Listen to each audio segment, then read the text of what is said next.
മാരുദേശത്തെ അഴകോടെ ഉറങ്ങുന്ന വിധത്തെ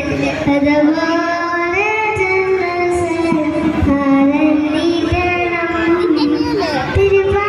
തിരുവാതിനും തീരത്തെ മണ്ണും വെണ്ണും തിരുവിന്റെ മാറ്റി പോതുന്നേ